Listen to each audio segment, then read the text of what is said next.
This is episode 68 of the Clive Barker podcast. Ryan and Jose. This time we talked about Saint Sinner, the Marvel Razorline comic. That's number 4 of the Marvel Razorline comic series that we've been talking about.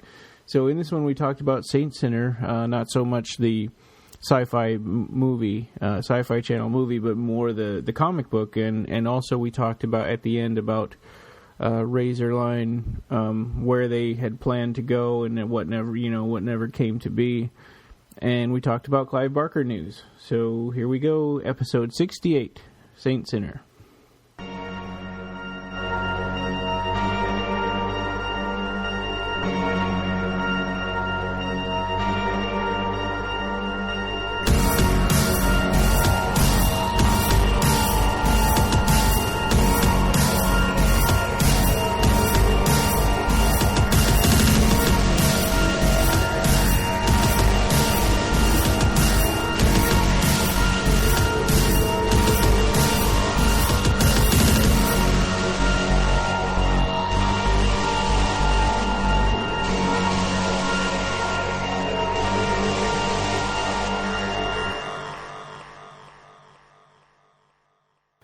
Well, so this is episode 68. 68, yeah, of the Clive Barker podcast. We're Ryan and Jose. Hey, guys. Hey. And I guess we could start out with the news. All right. Next, so we finally got a release date for Next Testament number 8. That's going to be coming out on April 9th, or thereabouts. Uh-huh. I need to stop by the comic book store. I've been waiting for this one for a while now. Yeah, they took a couple of months for that. Yeah. And then the Next Testament trade paperback is number 1 is coming out on May 7th. Okay, and I think, if I recall, I saw Mark Miller say on Instagram this is going to be Next Testament 1 through 4. Oh, okay. So then it sounds like there'll be 3 of them. So, yeah, if it's going to be 12, then I think that would make 3 of them. Yeah. Well, that's cool. The Midnight Meat Train pre-order came. It might even be all filled up at this point. It didn't. It seemed like they had a message that they only had a couple of the more expensive ones left. Oh, really? Yeah. Oh gosh, I haven't ordered it yet. But I don't know. You know, the like $45 one. I don't know how many, or I think, or 50. I forget. I don't know how many of that one is left. But okay. The expensive ones are selling out fast. Oh, okay. I didn't get the expensive one. Yeah, well, I'm not going to get it either. Yeah. It's just a matter of, priorities and funds. But yeah, me too. I definitely want to see it because it seems like it's going to be pretty interesting. It's going to have a lot of extra material there. Yeah. And they also they got the script of the movie as well, right? Yeah, that's what we'd heard, and then there's a bunch of Clive Barker's concept art for the movie, mm-hmm. and some like an intro from Jeff Bueller, who was the writer the screenwriter for the movie. Yeah. So that's cool. I mean, that's a lot of extra stuff. Of course, it's a short story, right? It's like less than 30 pages. I know. It's also going to have a newly written introduction by Phil and Sarah Stokes. Which did one of the best essays in the Cabal edition that came out a while back. Yeah, I totally agree. Yeah, so that's awesome. So really looking forward to this. They posted a picture today of Ryuhei Kitamura and Clive Barker on set talking on Facebook. Oh, yeah. Dark Regions posted that picture on their Facebook page. So, yeah, I remember that. I still don't know much about what is supposed to be this creature in the cover, the one with the mask-like face, and it seems like it has either. Yeah, like an exposed brain, and it's got like this mechanical hinge on its face. I don't know what that's supposed to be like, but I guess we'll. Yeah, and pictures that they showed were recent of Clive Barker making that painting, so it's not an old concept painting, right? I mean, I think that they're saying that he made that for this edition. Well, I don't know about that. I know I've seen the other ones. I've seen them at the time of the movie, like like the one with the man with the sharp teeth. Yeah, I think it's one of the City Fathers. Yeah, I've seen I that think one. that stuff was in the documentary that came with the Midnight Meat Train movie. Oh, right. Yeah. And the one with Mahogany as a kind of a brutish, oafish guy with a apron. Yeah. So, and I remember seeing those paintings when the movie came out. So I don't know about this one in the cover. If you say that, then it looks like it's a brand new one. Then I guess it is. Maybe it's 2008 brand new. Probably. That could be. Maybe we just never saw it before. Yeah, so I definitely haven't seen it before. That's why I'm curious about it. Oh yeah, the Imaginer art book. So the like we've talked about, the Kickstarter donation part is done, but you can now pre-order the book at a discounted price of $85. Oh, that's great. Isn't that kind of like the same thing that they were offering in the Kickstarter? Cause, I think it was $75, so it's just $10 more, but I think it's like $100 and some book. Right. So it's still a limited time you can get a discounted version of this book. And from everything we've seen, this is going to be the ultimate Clive Barker art book to buy. So I think that everybody should get it. I know. I might just take this opportunity because mea culpa, I did not reach the Kickstarter in time, and at the time I was trying to save money for other things, and when I went there on the last day of the Kickstarter, it had been over for like a couple of hours, and I was like, well, I guess I'll have to buy it when it comes out. And now that the pre-orders are out and it's going to be discounted, that's probably the best time to buy it. Yeah. Yeah, I mean, it's only, I think it's still, I mean, it's $10 more isn't really that big of a difference, so. Right. Yeah, especially for what you're getting. Also, it seems that Clive Barker is about to break his, his fast of public appearances. He's gonna make an appearance at Indianapolis Days of the Dead on June 27th to 29th.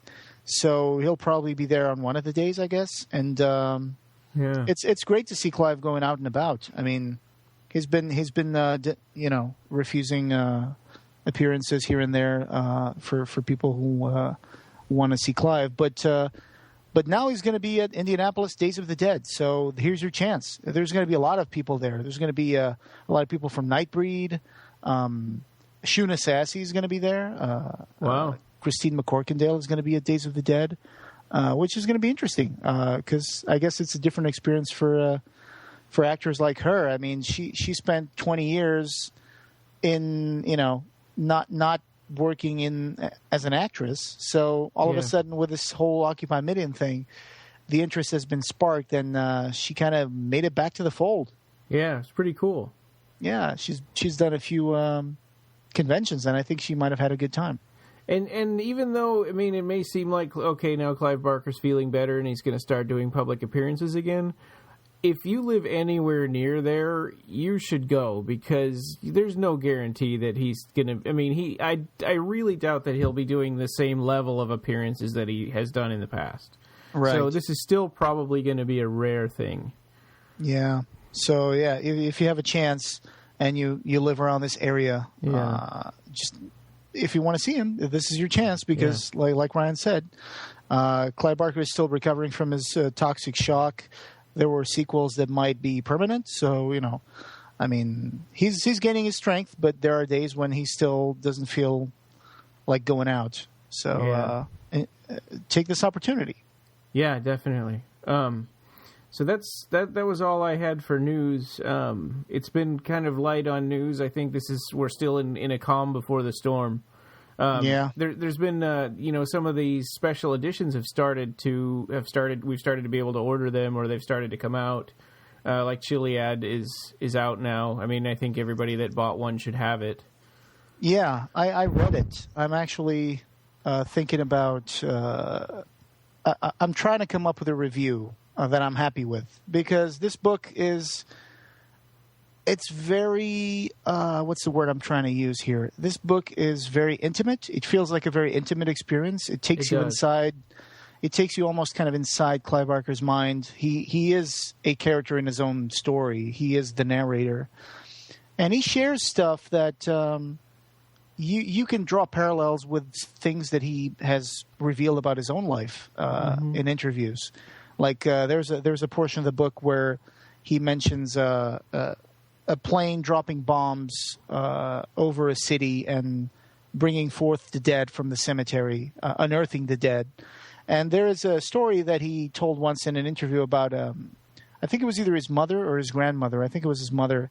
She was coming home in Liverpool, and there had been, this was like World War II, and she saw a bomber had dropped bombs, German bombs, on a cemetery. So there were dead hanging from wires and trees. And this gruesome episode is, if you look it up, I mean, you'll find an interview with Clive telling the story. And this story makes it to Chiliad, as do a few other details that he's mentioned about his private life. So it's interesting. You actually see that he's telling you episodes that really happened to him. He's actually pouring out part of his own personal tales into this book. And it also feels, it's got this sort of intimate feel of when a writer is in kind of a despair and writer's block and doesn't know what to write. This has the feel of this is Clive's process of working through that. Yeah, this is kind of like an exorcism of sorts. It's more like a catharsis. It was a cathartic exercise for him to write this book, I guess, because it brought him out of this depression, which he has alluded to several times. And when I first read this, I was in college, because I think it was like 97 or something like that it came out. And I didn't get it at all, and it just went right over my head, and I was like, okay, now back to my other stuff that I have to do for college, English papers and crap. So, but now I appreciate it a lot more. Here's the thing. I've never read it before actually buying this book, so I never saw the revelations where this pair of bookend stories came out for the first time. Mm-hmm. Is it still the same text, or are the parts where Clive Barker is narrating them and sharing some insight new? No, I think that's the same. Okay, that's the same. The big difference is just the format, because they're bookend stories, so all these other authors' stories are in between. Right. So by the time you finally get around to the last one, you've kind of forgotten the first one. Sure, and this time with two of them together, you can get a more complete sense of what he was trying to accomplish, I guess. Yeah. I think it's better this way, And at first I've been kind of feeling like, oh man, where am I going to get the money to buy all these special editions, and especially Midnight Meat Train. I was like, come on, that's a short story in the Books of Blood that I already own 2 copies of, right? But and the movie. And the movie, but just seeing all the care and the extras, and it's like, okay, you got me. I'm going to buy this thing. Yeah, at least it's something that brings something new to the table instead of just being like a cheap cash grab, like, buy the story on Kindle. It's just a story, but, I wouldn't buy it if it was just that. But with all this stuff, that makes it more attractive. Well, and in the case of Chiliad, it really is a rare set of stories, and probably more important than just being in an old anthology about the new millennium. Mm-hmm. I don't think the millennium kind of plays a role in those stories, but it's not the center of the story, I don't think. Right. Yeah. So anyway, our main topic for today is Saint Sinner, the Marvel Razorline comic series. Yeah. I have to say I had a really good time rereading these 7 comics. I think that I may go back and actually put them up to par with Ecto Kid, maybe even a little higher than Ecto Kid in terms of enjoyment. Yeah, because they're a little more mature stories, and they're really well written. I thought they were really well written, and the artwork is very good. I felt a little like, without getting into, because we're going to go into them in detail, but I felt a little bit like there was stuff that we were missing. These felt a little less accessible, and like there's characters that I didn't understand, and events and places, and I didn't understand the his purpose? I think that while the other comics may have seen it coming, the cancellation, and they try their best to like wrap everything up in like a cliffhanger, Saint Sinner didn't really have that foresight. Yeah, and they were two issues short compared to the other ones. Right. Or 3. So I think that what happened here was they were actually trying to come up with an interesting premise and an interesting, first arc of stories that would reveal Saint Sinner, what he does, who he is, how he comes to terms with being who he is. But they just got caught, they got the carpet pulled from under their feet. And it really ends not in the same feel that the other Razorline comics ended on, which is, okay, they worked out who they are. Now something dramatic happens. They become renewed, or they get new uniforms, new powers. And don't forget, we're going to be like making a new special this summer. Yeah. And which would turn into the Unleashed of 94. But this one just kind of like, okay, it's over. Yeah. And there were still like lines that were being, built up, storylines that were being built up, and for sure, subplots that just didn't have the luxury of wrapping up. Yeah. So but I think they were doing a really good job up to that point. So it's a shame. The Razorline first cut. Can you explain what was going on in that little story for me? I think so. There's a short preview where actually it's an artist, and I think he's listening to music, and he's painting something. Mm-hmm. He's painting like a portrait of Saint Sinner, and then there's like I'm going by memory because I don't have the first cut in front of me right now, but. He all of a sudden like pulls through the painting and pulls out Saint Sinner and Canto, mm-hmm. or Canto and then Saint Sinner. Yeah, Canto. Yeah, and they say, "What do you want?" And he's like, "Make me famous." And then the next panel is like the painter is reading tomorrow's newspaper where it says, "Artist found dead in a fire." Yeah. And your paintings are now going to be worth millions. You should be careful what you wish for. Again, I'm just paraphrasing. Yeah. So what happens is this Kelly, this painter who's painting, he almost looks like a monk in a way in the first panel, like he's painting this illustration. Actually, he's a modern artist, and we see that in the issue number. Which one is it? Actually, in one of them they tell him he's going to make one version that's an album cover, and it's on number 3. It's on issue number 3. Okay.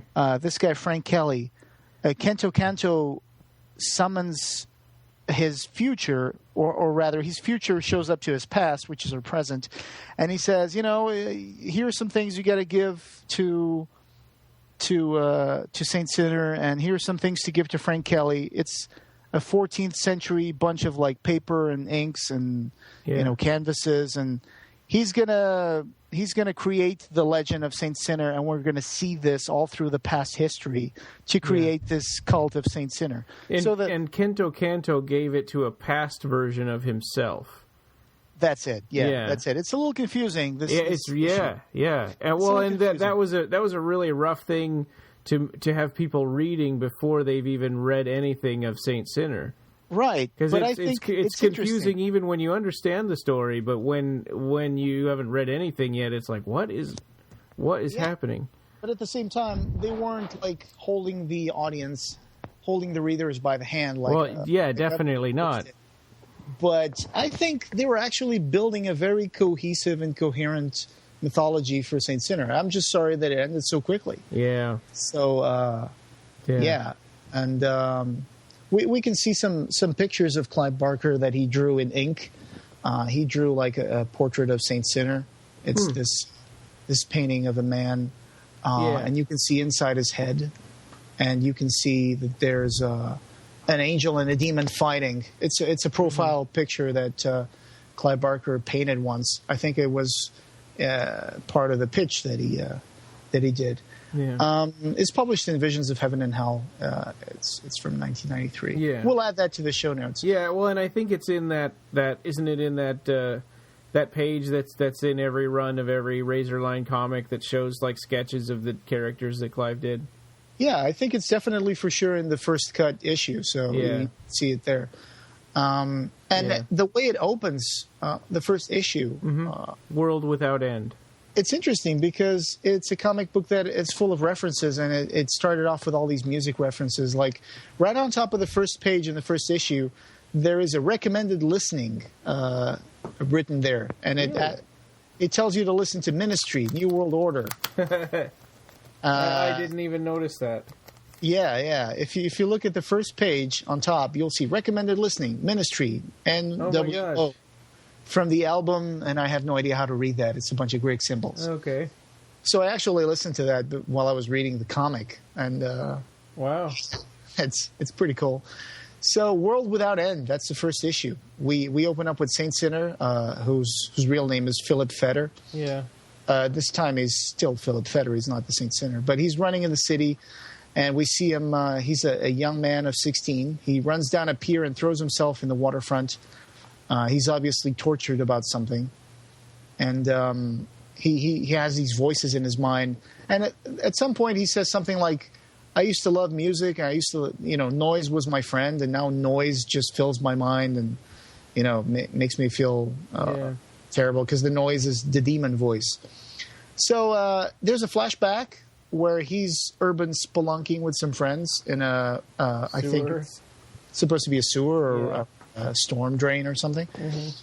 And there's a funny reference. He says, last one out goes to Chateau Blanc and gets the burgers. And I think Chateau Blanc means White Castle. Of course, he's wearing a Sonic Youth T-shirt. Yeah. He's 23. And he doesn't have the jacket yet. He doesn't have the jacket yet. Actually, he has some friends, Greg and Danny. And while they're going into the sewers, they come to a crossroads where they can go left or right. And he takes the road that leads him to meet this demon entity, right? Is that how it worked? I thought it was already with him. I guess I didn't understand that. I got the idea that it somehow found him there, and maybe you're right. Yeah, it just didn't occur to me because it says all of a sudden because when he's talking because he talks in this his speech bubbles are these weird like pieced together kind of like a ransom note. Yeah, and it's somehow sometimes it's really hard to understand what he's saying. You have to read it very carefully because there's like small caps letters, cursive, and then there's like block letters, and there's symbols, and you have to understand what he's saying. Really, and he says, "Philip Fetter, your friend has a nice jacket. You should have a jacket like that." Yeah, and he's like, "Who was that?" No, you're right. I think this is the first time he meets him. Right. And so I think he enters his mind and kind of controls his actions. So he unwillingly kills Greg and Danny, and he takes a jacket. And he becomes very tortured about it. He goes home. He comes out of the sewers. He goes home. And he dwells on what he did, and he wraps himself in a blanket, and he stays in his bedroom for like days, like thinking maybe it was all an illusion. So what is that? Is that did he scratch up his head? Is that what those scars are on the side of his face? That's a good question. I'm not sure. I mean, because that doesn't ever seem to go away. It seems in the rest of the comic, right? Right. No. In fact, it even becomes more obvious, I think. Yeah. I always took it to be like symbolizing his possession by the demon, I think. Sure, yeah, because it's on the left side. Right. So I always took it to be that. I can't say for sure. But then he becomes this tormented soul where the demon voice keeps telling him to do bad things. Like he goes to see, he's in his campus and he's looking at some cheerleaders practicing and his voice starts saying, hey, that's a pretty thing. We should have one of those. And then the next panel, it's like, you see her feet sticking out of the dumpster. Yeah, and it's like that night the cheerleaders would be only like 5 or 6 or something. Yeah. It's like he killed a cheerleader, and God knows what he did. And then when the voice tells him to actually kill his parents, then he finally finds the strength in himself to run away. And that's when he throws himself down the pier and tries to kill himself. Yeah. But someone rescues him, right? Yeah. So, and it turns out that she is an angel named, what is her name? Regina. Yeah, Regina. Yeah. She's a black woman dressed in white. She's got a medallion that says Saint Sinner. And she actually brings him out of the water and gives him mouth to mouth. But then he awakes and the demon voice says, hey, kill her, and he does. Yeah. But what he doesn't know is that she was the angel, and when he kills her, this light enters him, and the angel takes residence inside his soul, and traps the demon there too. Yeah, and traps the demon and says, "You have to stand between us," and it basically creates this state of turmoil inside his head where a demon and an angel are trying to control him at every point. Which is sort of which is a kind of a non. It's a not a subtle metaphor for humanity, right? I mean, or the psychology of the id and the superego. Yeah, it's like Jekyll and Hyde, and everyone has a hidden face, like Cronenberg says in Nightbreed. But in this case, it's literal. I mean, it's an angel and a demon, and not to mention that he also committed the horrible sin of killing an angel. But he was so weak that the demon pretty much took over and made him do it, right? I mean, it's not like it talked him into it; it just took over his body and caused him to do it. And maybe up ahead, that may have been the plan of the angel all along. Yeah, I was wondering. I mean, they don't come outright and say that, but it's hinted that this was her plan. Yeah. These issues were really dense and packed with a lot of good storytelling, I thought. Yeah. They weren't as quick to read like as Hyperkind was or Occam and Hex. No. Occam and Hex had a lot of two-page splash things with a lot of like star fields and but it didn't have much of a story. And this one, actually, the first issue, it's very, very densely packed. There's a lot of hinting at bigger things, which is really cool, but it's also kind of sad because it never got there. Right. So the angel wants to destroy the demon, and I think the demon is called Runesmith. Yeah. But at this point, Runesmith summons some of his brothers, Soulsmith, Clocksmith, and Bladesmith. So he's actually part of an entity of seven spirits called the Smiths. Yeah. Not the band, the actual demons. Yeah. But so somehow they go to the Amen. And I think, is this the Amen from On Amen's Shore, the short story? I don't think so. I think it's... I think it's basically sort of the play on words that, when they say a world without end, amen, and amen is always the end of every prayer. So it's kind of like where all prayers go to die and none are answered. Right. I think it's, without coming out and saying it, it kind of seems like it's hell or a hell.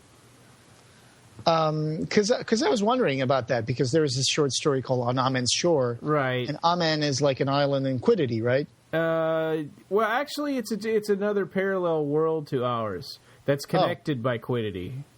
Okay. So you could go into Quiddity and go through a hole in the ground and come out in Quiddity that connects to our world. So it's even a little farther removed than that. Oh, I see. Because at one point I thought that this was one of those unified Clive Barker universe things. That would be cool. Where he was like, creating this. Anyway, so they get transported to the Amen, and yeah, and I don't quite understand how that happened. Did the demon take them there, or the other Smiths grabbed him and pulled him there? Maybe. Probably. Yeah. So the Amen is the place where all the prayers come to an end, and none are answered. So that's a pretty bleak and dreary place to live in. The demons throw him into an abyss called the Cavity for 9 years. So basically they say, let's throw him into the Cavity and his body will die and Runesmith will be released and we can fight the angel. But that doesn't happen. The angel keeps telling, Philip to survive and, stand between us, and you have to keep alive because now the angel is like the jailer of the demon, and the demon holds Philip. So he spends 9 years in the cavity suffering, where he meets other creatures that have been thrown in the cavity of the Amen. Yeah. He meets a woman called Mishmash, and she kind of has a body that's made of several things, several body parts, I think. She kind of collects them. Yeah. And there's this really beautiful story part where she says, "Can you give me something to complete me?" And he says, "Well, I need all my parts." And he's got like a tear coming down his face, and she grabs that and says, "Well, I just need some beauty." And then she slaps that, the tear on her body, and it kind of creates a tattoo on her body. And I thought that was that is cool. That's pretty cool. And he also meets Kento Kanto, dispossessed. So and Bull Baby, which is this brutish creature, kind of talks like a baby. I don't really know what his powers are. And the tentacle, which has a name later on, Sil Entley. Oh, yeah, I think so. Yeah. So what happens is that Kento Kanto apparently, with a little help from Saint Sinner and Mishmash, he can create openings to another dimension. So they escape using Saint Sinner's powers. He discovers that he can like evolve or advance or regress things, living things. Mm-hmm. So his shackles were actually living snakes, and he manages to like devolve them into like something that he can break free from. Yeah. And when they escape into Earth, when they break through the rift into Earth, they discover that the 9 years they spent in the cavity actually did not pass in our world.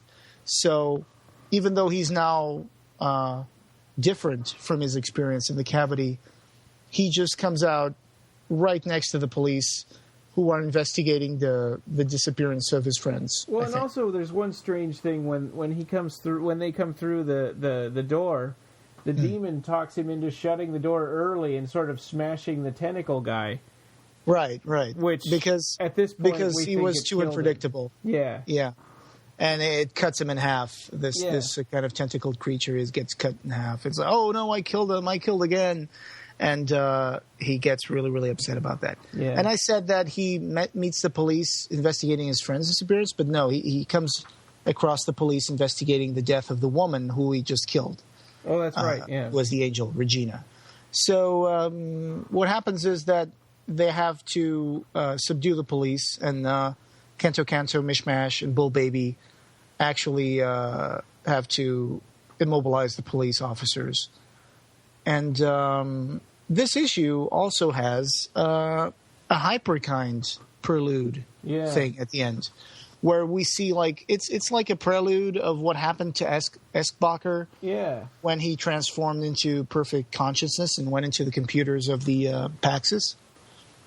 Yeah, which is kind of cool. I mean, I just skimmed it. I didn't really read the whole thing, but... Right. So it's another angle on the whole first issue of the Hyperkind. And in Saint Sinner, there are little tiny hints about Hyperkind and Hokum and Hex and stuff. Oh yeah, Paragon John is a character in the stories. And they talk about the graves of the what are those things called? Those soldier guys. Corpy. Yeah. Yeah, I was going to say that they mentioned that in the second issue, I think. Yeah.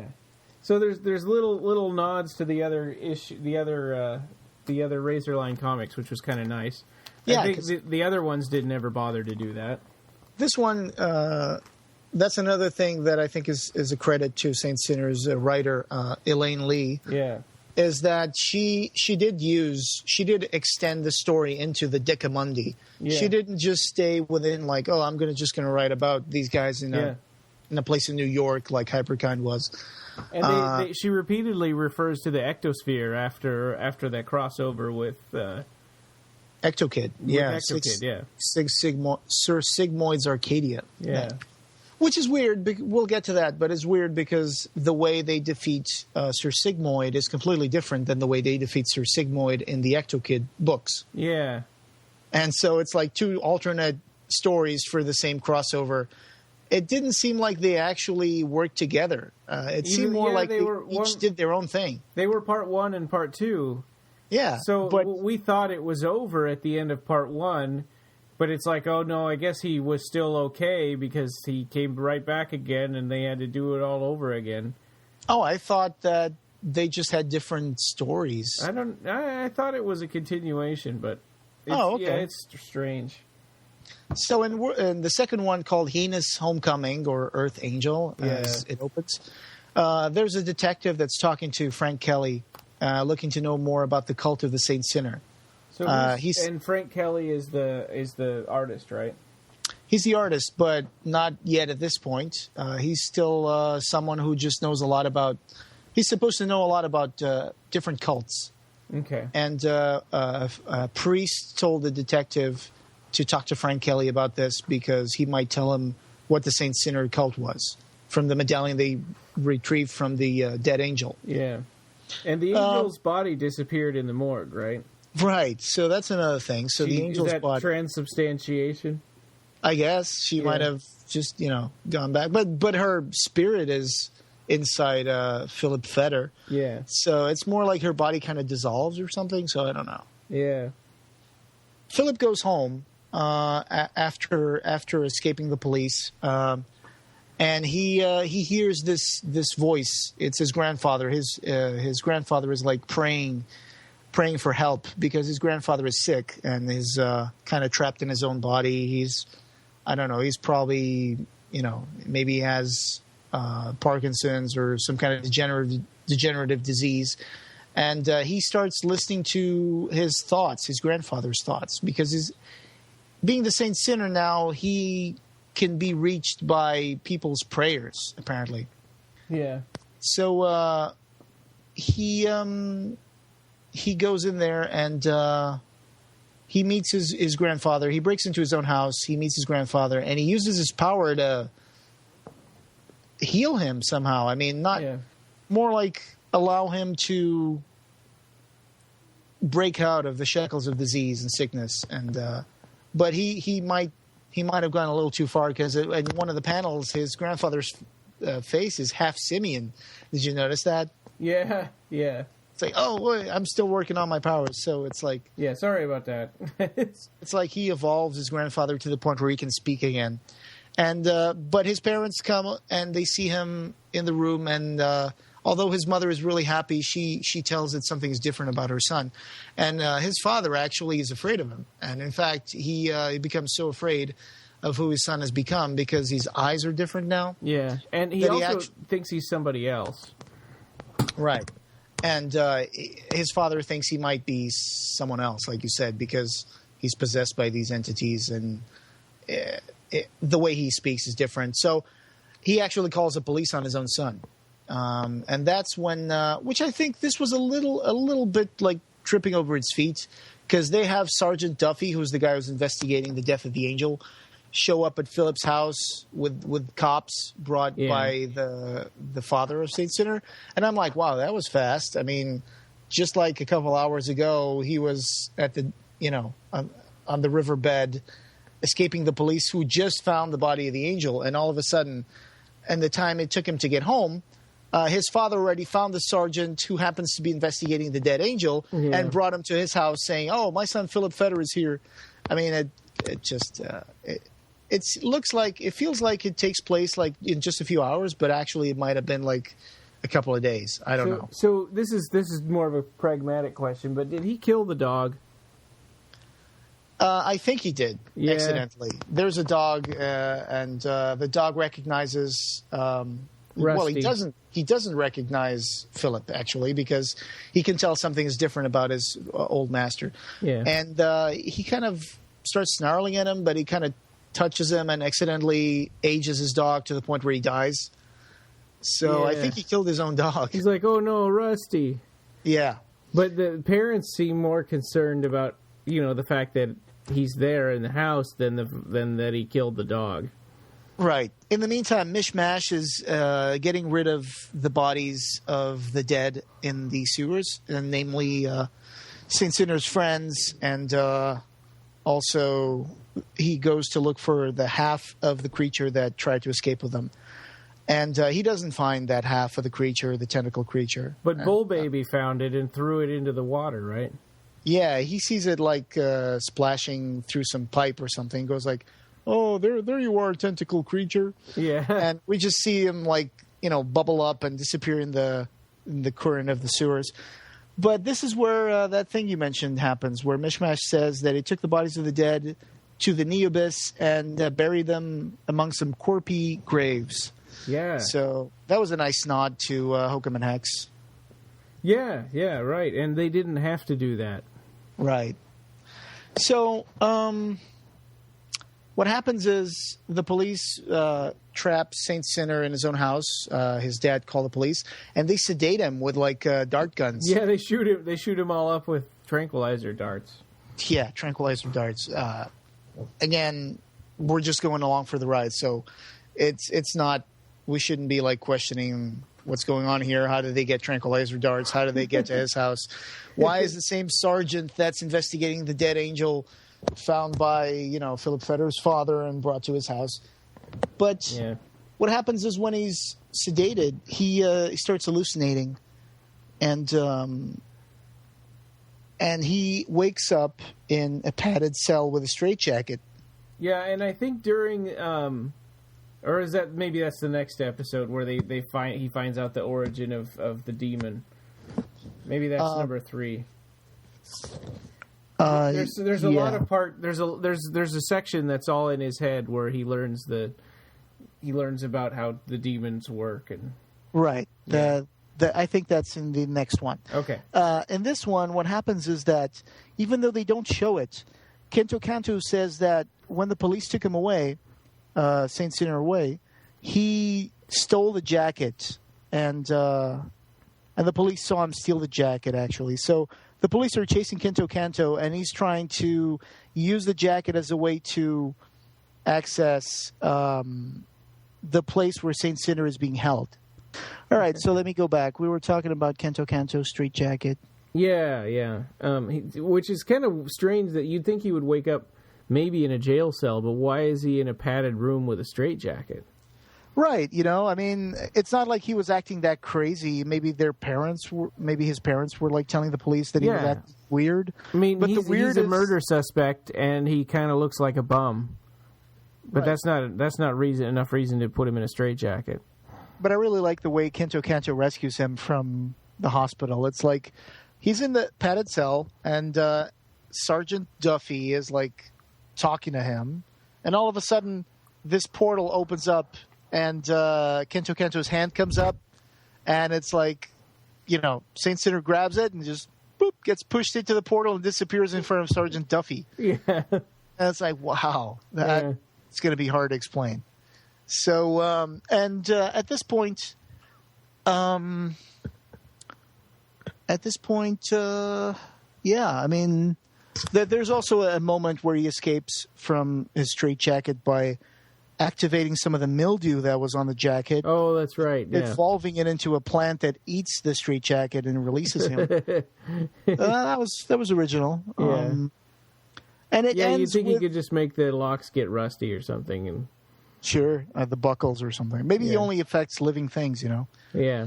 And then the cliffhanger on this episode is that the tentacle monster who was disposed in the sewers is still alive. And in fact, there are these kind of mobsters who are trying to dispose of this guy. They gave him some cement shoes, and they have it on a rowboat inside the sewers. Yeah. And they're getting ready to throw him over the board when all of a sudden these tentacles come up from the sewer, and they take the 2 gangsters and just leave the other guy bound and gagged and wearing cement shoes in a boat. Yeah.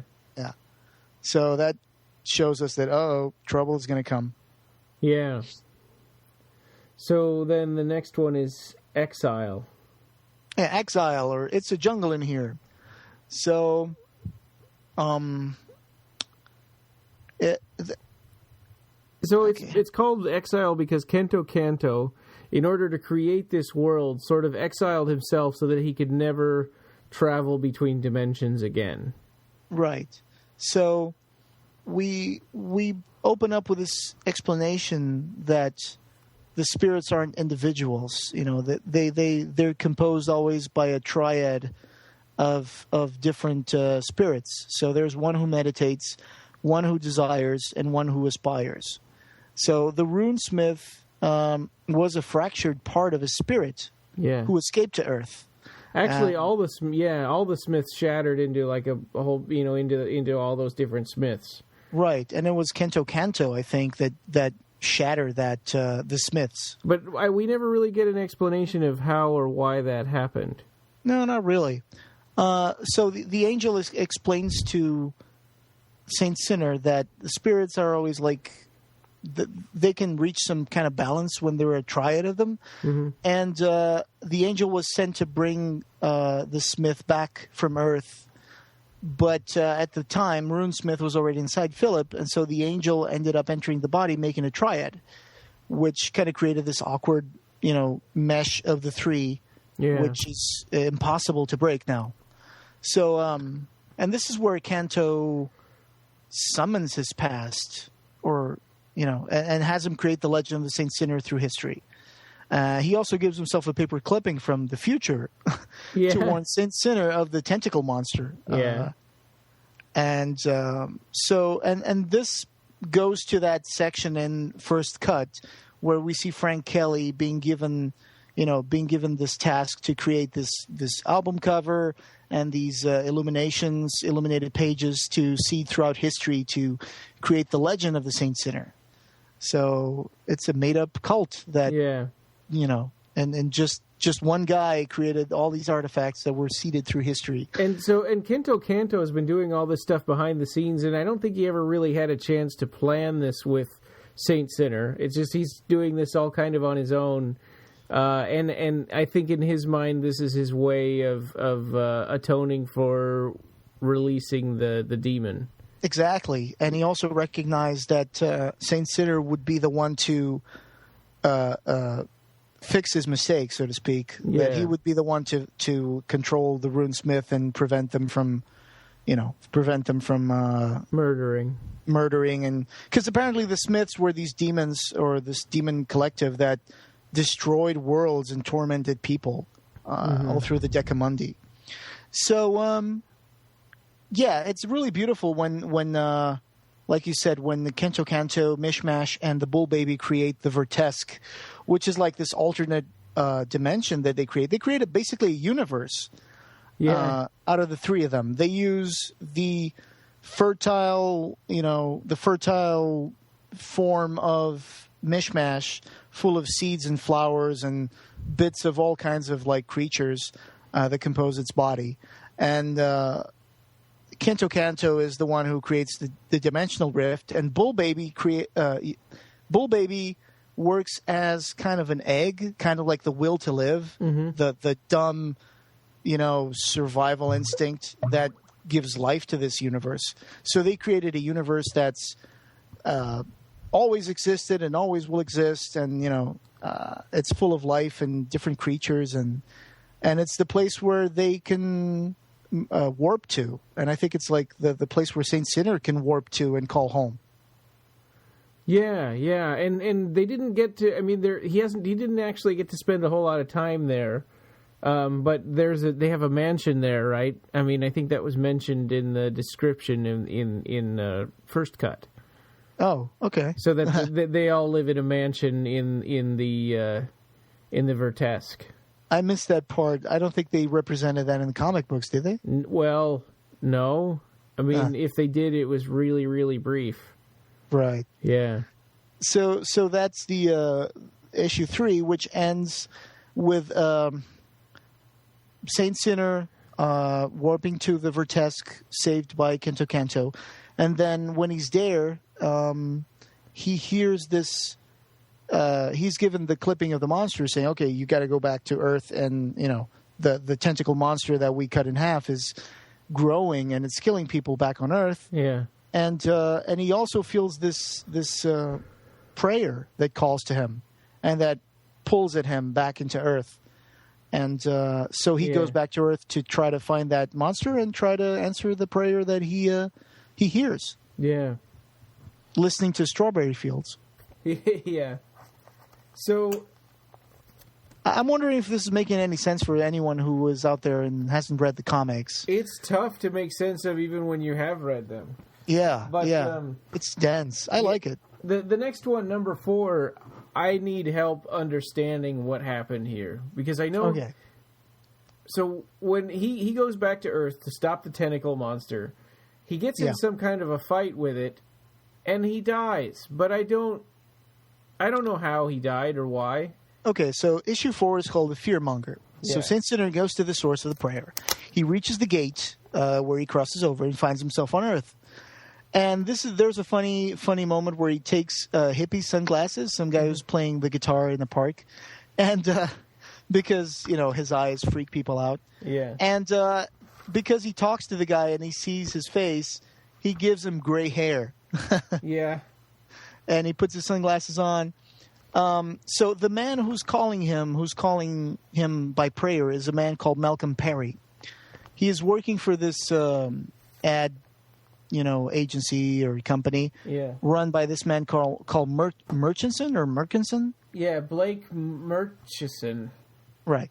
And he's like doubting himself because he thinks that his boss is he doesn't like his boss. He thinks that his job is evil. And Murchison wants to use fear and scare people into buying products. He wants to use fear and evil messages in advertising, I guess. Yeah. So he's having a moment where he's like, what am I doing? I shouldn't be working for this guy. This guy doesn't, So cut to the funny ad idea that he had because his boss heard about this tentacle monster that allegedly lives in the sewers because the guy who was left on the boat when the tentacle monster killed the 2 gangsters was found after a few days. And so he knows about the monster and he knows about this guy being found. And he tries to create this ad for a parody of the UPS, which is a company called UCS, I think. And he comes up with the idea that have a guy standing in a boat in the middle of a river and his arms are tied because he didn't get these documents in time, and it's symbolism, and he had a meeting, a reunion, and he didn't get some reports in time, but he would have if he had used UCS, and so it's he's stranded in the meeting and is stranded in the boat, and we see this tentacle monster come and take the man down, and this envelope of the UCS floats around. Yeah. And it didn't really make much sense to me because he had the envelope, so he supposedly had the report. I don't know why he didn't use it. Again, you need to read this to understand it. And like you said, even when you do, it's kind of hard. Yeah. So Saint Sinner meets Malcolm Perry, and he did a drawing on the floor, right, to call Saint Sinner. He's made a drawing of on the floor of Saint Sinner's face. It's like a circle calling him. And so he gets this he finds out from Malcolm Perry that his boss is evil. He's going to try to replicate the situation of a man in a boat and having a tentacle monster show up on a river. He wants to shoot that ad, but somehow this is not a good idea because the tentacle monster might actually show up, which he does. So it's all very convenient, actually, in this episode. I mean, it's all very convenient. So Saint Sinner goes to the river. He sees Murchison shoot the commercial, and of course, the real monster comes in and takes the actor. There was a moment where they make Saint Sinner walk on water, just like Jesus, by growing a seaweed bridge to the monster. Yeah, he uses his powers to evolve the seaweed and create this bridge that he can walk over. And they also make an oxygen mask for him. The seaweed oxygen mask. So he dives in, chasing the actor and the real monster. The monster has his other half.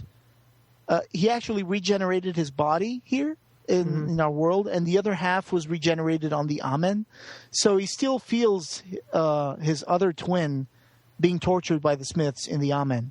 And he wants to open a gate and reunite with his twin. Actually, Saint Sinner advances the creature inadvertently. He gives him the ability to rend worlds and call his twin. So I guess his power, he still doesn't know how to use it. His twin comes with the smiths inside his mouth, with the other 3 smiths. Oh, I or missed 4. that part. I didn't get that at all. Okay. Right. So he crosses over, and inside him, it's like the horse of Troy, Trojan horse. This creature comes, and it brings the smiths in his mouth. The smiths were waiting for a chance to escape the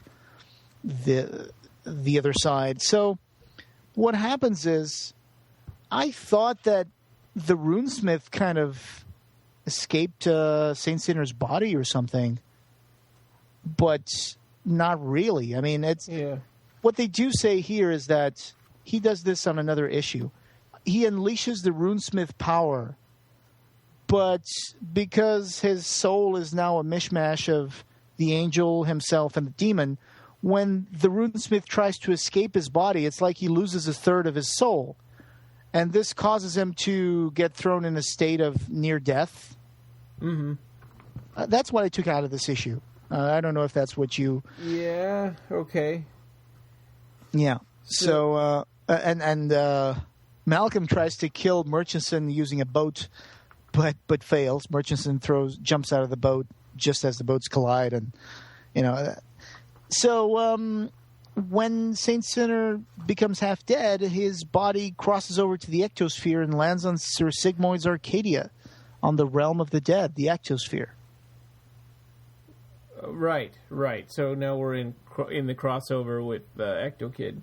I think that was the good synopsis of what happened in this issue. Yeah, At least that's what I got out of it. Okay, so the loose ends here are that creature, the monster that he came all the way to Earth just to stop it, is bigger and more powerful and still alive. Right.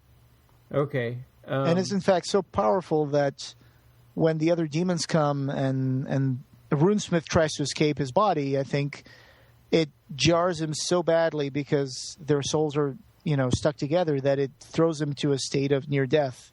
That's when his human self is thrown out of his body and crosses over to the ectosphere, just like Dex does. Yeah, I didn't get that. I didn't understand why he came into this near death state. It just seemed like he was fighting this creature, and then all of a sudden now he's in the ectosphere. Right. So his body is left behind, occupied only by the angel and the demon, but his human soul or spirit or ectoplasm crosses over to the ectosphere, where he meets Dex Mungo, the Ecto Kid. So there's a really cool ad for the paperback of The Thief of Always on the back cover. Oh, yeah. It's pretty nice. Yeah. So number 5 is Arcadia Part 2. Yeah. And what I meant when I said that I felt the story was different is that in the Ecto Kid, who defeats Sir Sigmoid was Dex Mungo. Yeah. He actually has the power to create ectoplasmic chips really easily, so he just starts throwing them at Sir Sigmoid, and he starts eating them and becoming so big that he explodes, and that's it. And then, Dex and Saint Sinner escape. Yeah, they're walking away. And in this one... Yeah, and in this one, it's like he wants to stay for a little longer, and then he fights Sir Sigmoid some more and gets his coins back. And in this one, it just opens up with Sir Sigmoid saying, "Haha, you're here with me, and you've been playing those chips that you've used to play the games. They were actually your souls, so I need more chips, and I'll take your souls." And then it's like Ecto Kid tells Saint Sinner, "Oh no, we have to take back our chips from him because he's eating our souls." So Saint Sinner retrieves 4 chips, and somehow that's enough to start this chain reaction on Sir Sigmoid, where he's like this girl with half a face rips out of his body, and all these other souls of children rip out of Sir Sigmoid. Yeah, he comes undone, and it says, "Not much is left of Sir Sigmoid, not much at all." But I thought that that's how they defeat him in this issue. And I was like, well, that's not the same thing they did in Ecto Kid. Yeah. So I didn't really understand what was going on here. I wonder if they made a mistake when they were trying to coordinate. I don't know. I don't understand. In Ecto Kid defeats Sir Sigmoid.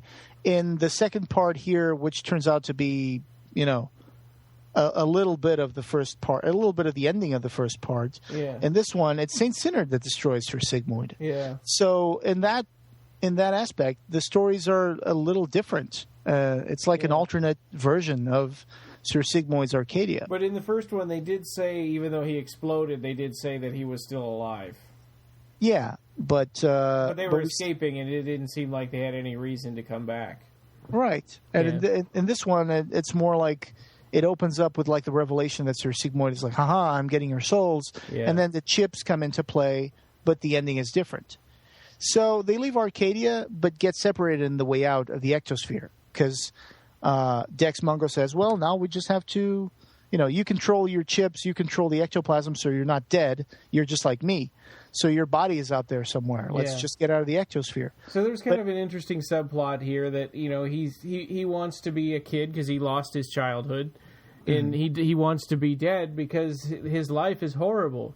Yeah, and here he doesn't have to deal with the angel and the demon constantly warring in his soul. I totally. I mean, usually when this kind of stuff happens to superheroes, you're kind of like, yeah, whatever, get over it. But right. I kind of feel for him, and I kind of agree with him in this one. Well, I think he was actually on his way out of the ectosphere, but somehow he gets sidetracked and disappears, and Dex Mungo has to go back to the living world by himself. What happens with a motorcycle? Well, that's a little further ahead.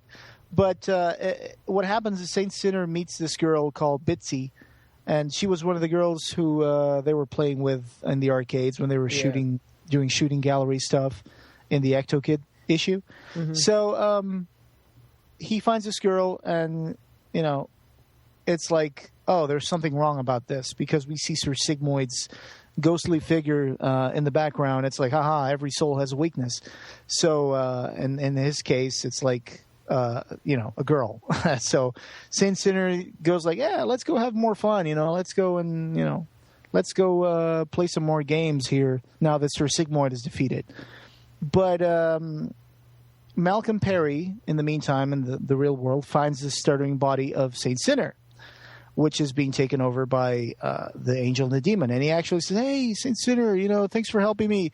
Can I help you? And he gives him a ride in his car, but he doesn't really know why he's stumbling that bad. But what happens is that the demon tries to kill him, and the angel stops him and says, quick, push us out of the car. And he just pushes him out of the car. So poor Saint Sinner's body gets thrown out of a moving car. Yeah.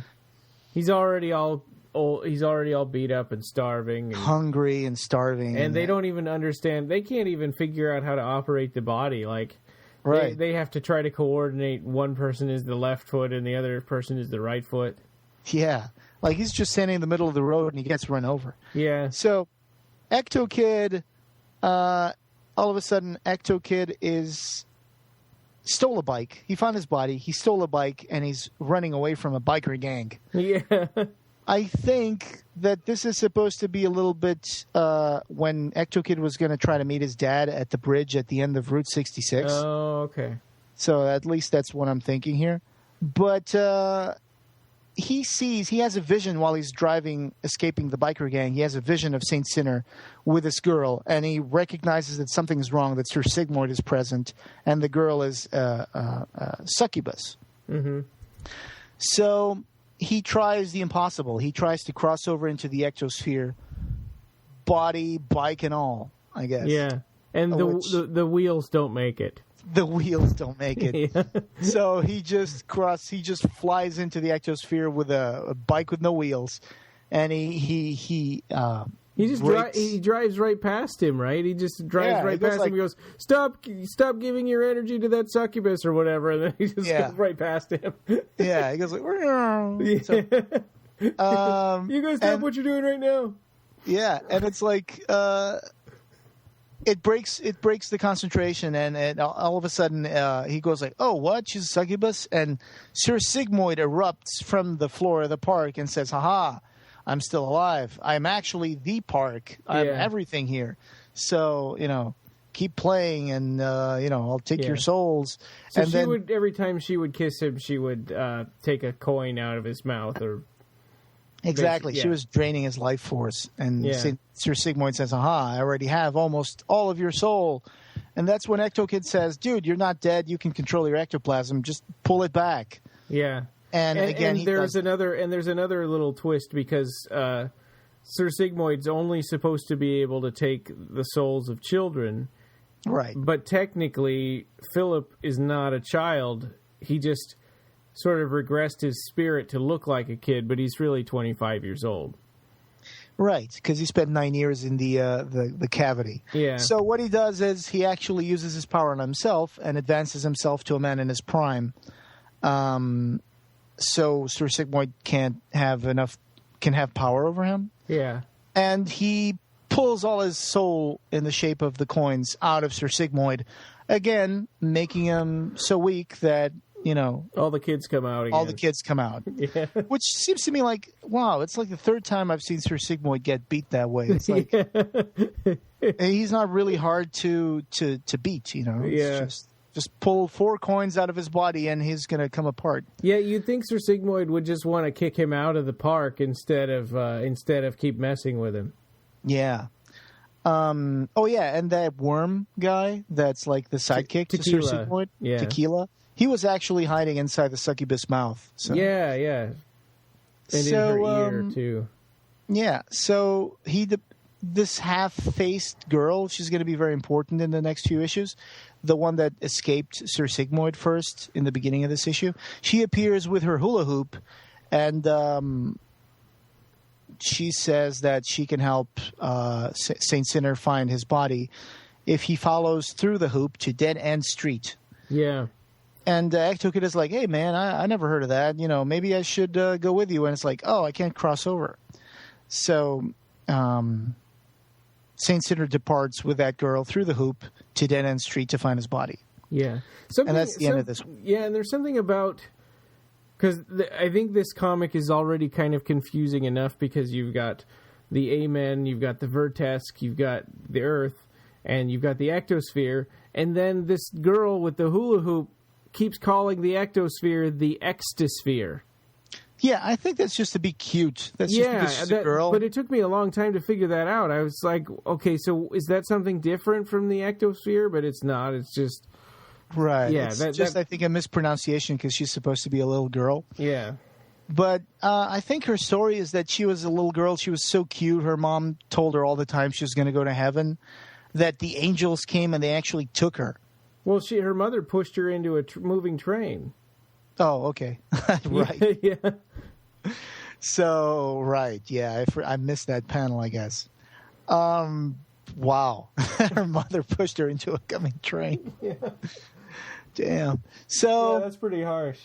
Yeah, and then she became like this entity, and she also mentions the Tempest Maggie. Yeah. Like this other creature, but that's jumping ahead. So the Child Stealer, issue number 6. Yeah. It's the one before the last. Chapter 1, The Face of Evil, and Chapter 2, Body and Souls. I really thought that they had a good thing, a good opening credit page in this one. You see the one, the credit page where they drew all the credits. Oh, actually, so we're talking about number 6 right now? Yeah. I think I left that somewhere in the living room. I don't have Oh, okay. Yeah. Well, when you go to the opening of the comic book, and by the way, in this one they actually changed artists. Oh. But there's a part where Saint Sinner's body is chanting down the street in the demon's voice, and he walks past this wooden fence where all the names are written there. It's Chapter 1, The Face of Evil, and it says like Clive Barker, creator, Larry Brown, pencils, and it's all like graffiti on the back, on the front of that fence, which I thought was a nice way to integrate. Yeah, I do remember that. The credits cool. With the artwork. So yeah.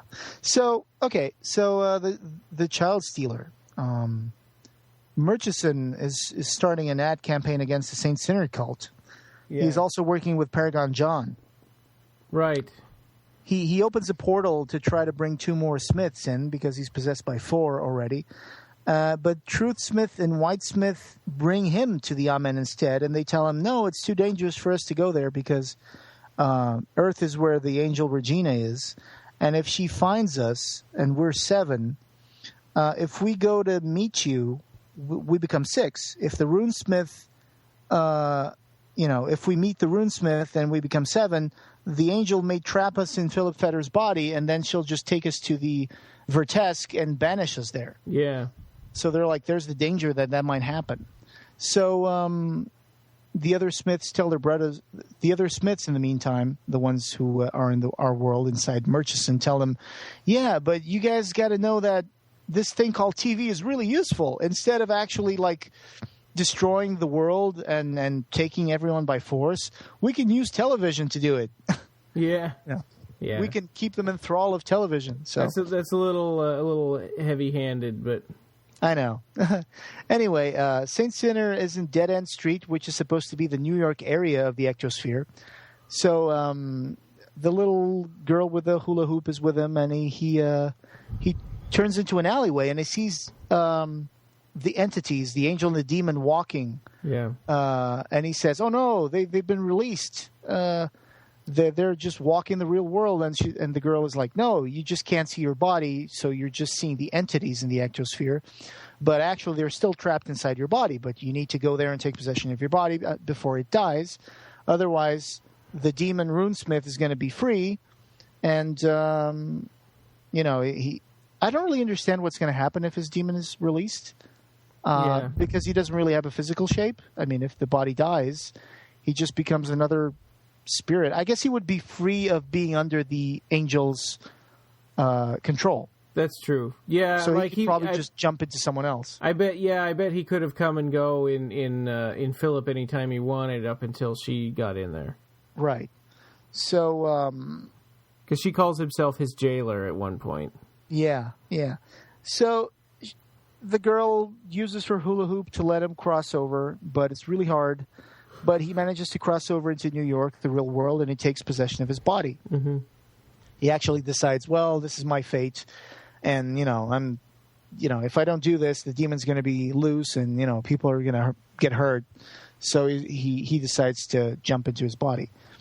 When he's walking out of the alleyway, he comes across a drug chase. These policemen are chasing these. They say it's a drug deal gone wrong, and there's these guys running away from the police.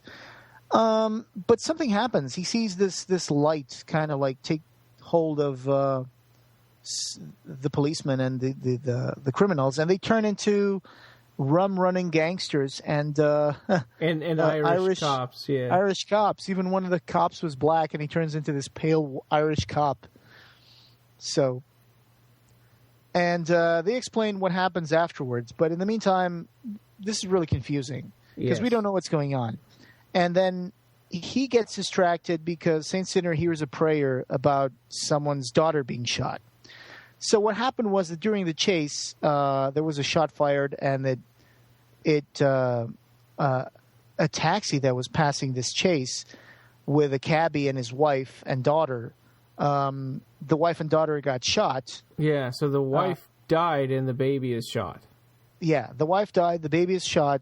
The cabbie is praying, "Please, Saint Sinner, save my baby," because he's got a little plastic Saint Sinner on his dashboard. So so it was his baby that got shot, right? Not the dead wife's baby. Right. The wife. Yeah, what I took out of this was that it was the cabbie's wife and baby. Okay. And then there's passengers in the car, which is a mother and a cancer suffering child. Okay. So it's confusing, I know, because cab drivers don't usually drive around with their family in the front seat. No, but this is really weird. So what happens here?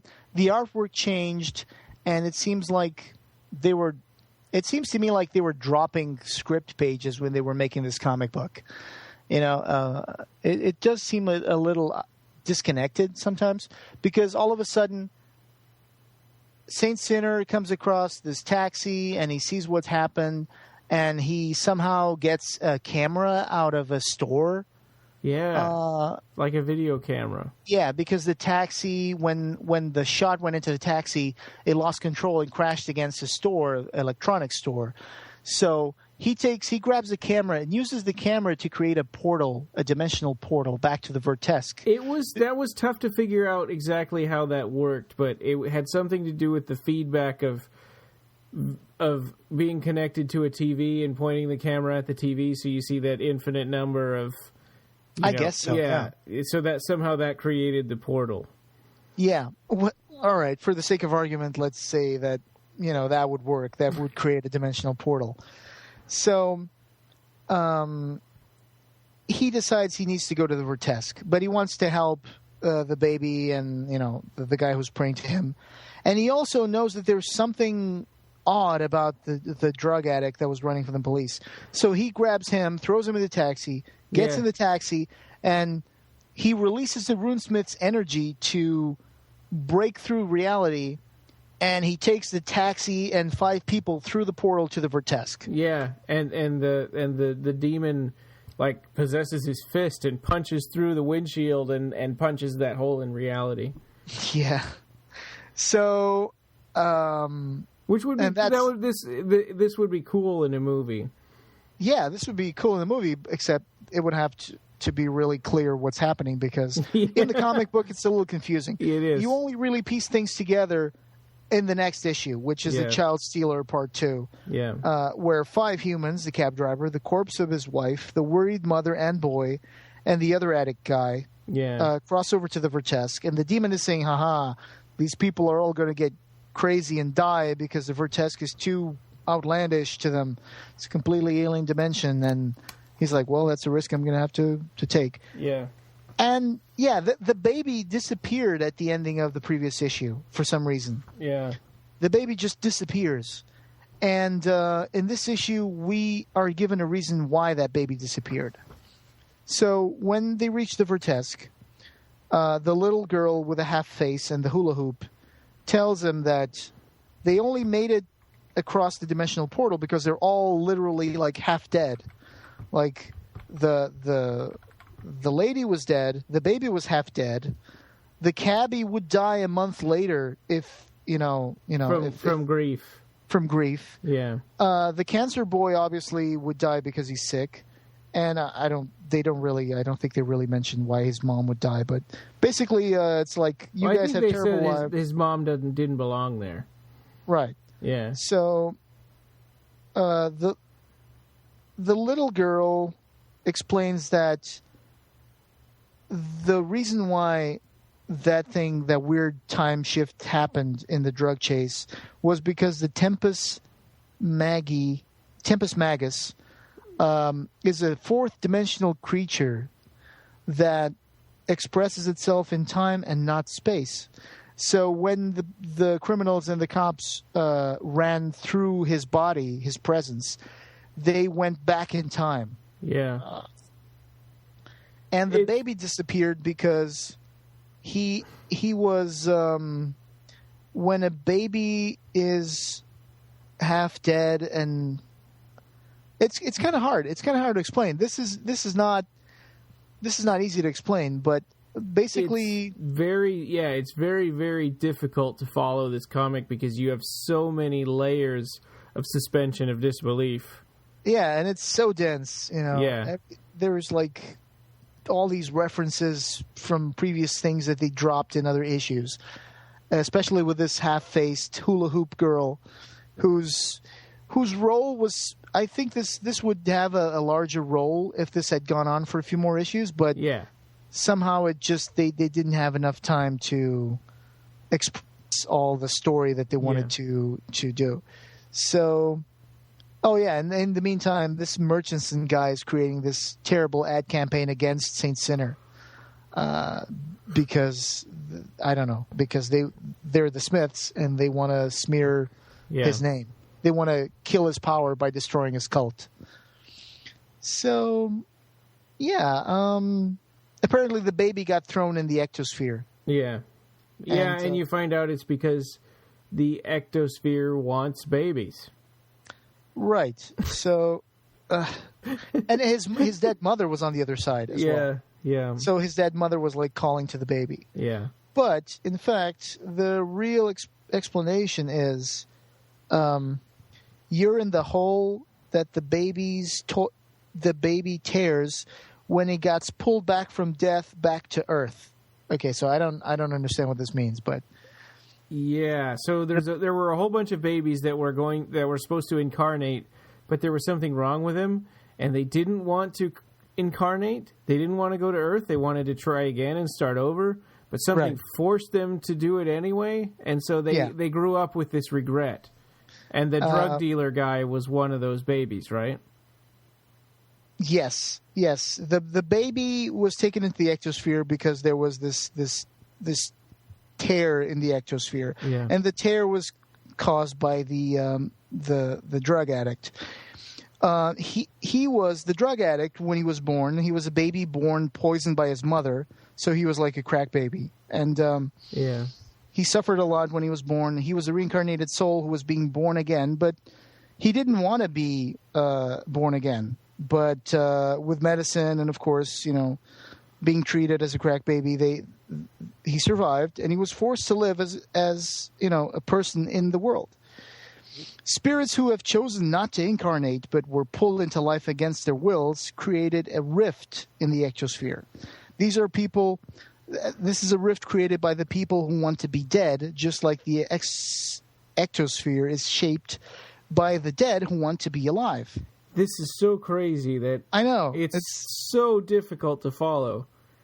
I know, but it's really, really overly ambitious for the short amount of time that they had to explain all this. It is. I think at this point we're talking about the final issue. So yeah. At this point, I think they knew that it was going to be canceled. So I guess they were just trying to cram as much into it as they could. But still, it just ends in like not even a cliffhanger, I would say. No. It ends in something that seems like the end of the beginning. Yeah, the end of that story arc. Yeah. But it wasn't anything special as far as like end of the series.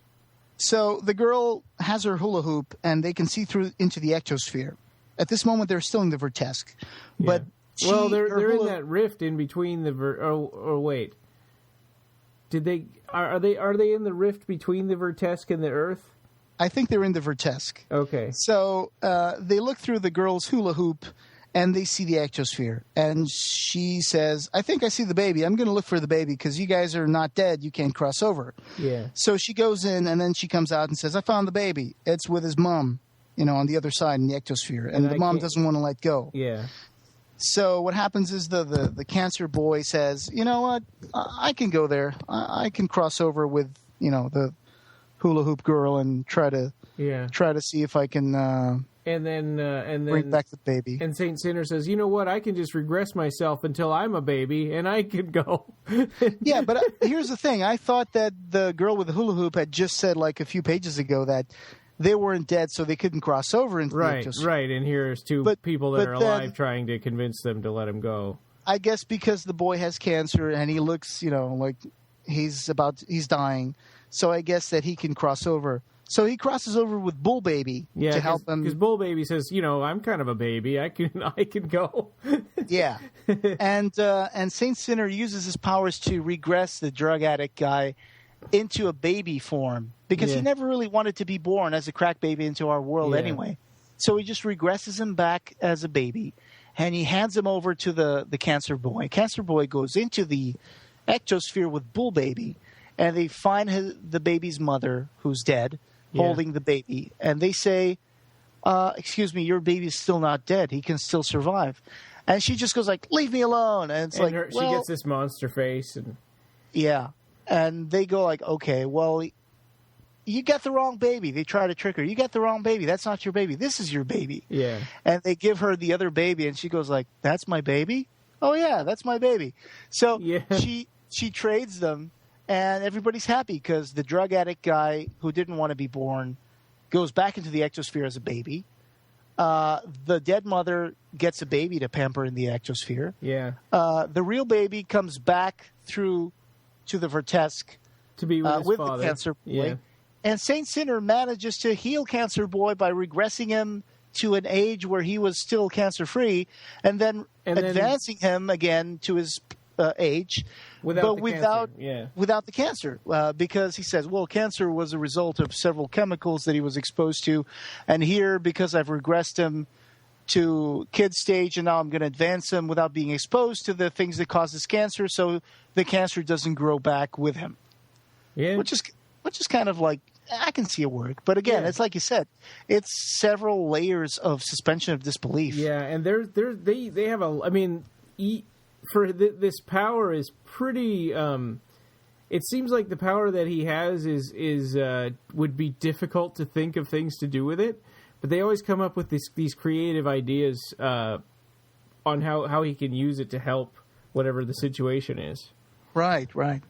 So it's a good ending for everyone except for Saint Sinner. Saint Sinner actually helps the cab return to the real world. Yeah. And so when the cab returns, the cabbie immediately comes out and he sees like paramedics, and it's like, oh my God, this cab just ran through a window in the store, and somehow the paramedics are just there. Yeah. And he goes like, save my baby, my wife is dead, save my baby. So that good ending for everyone except for Saint Sinner, who's like looking absolutely tormented, and he's got his hands on his face in the Vertesk, like, oh well, I guess this is my home now. I'm still with the demons inside my mind. And and then the little boy who got healed from the cancer comes out of the car, points to the video store TVs which are playing the face of Saint Sinner, and they say, hey mommy, it's the good guy who saved us.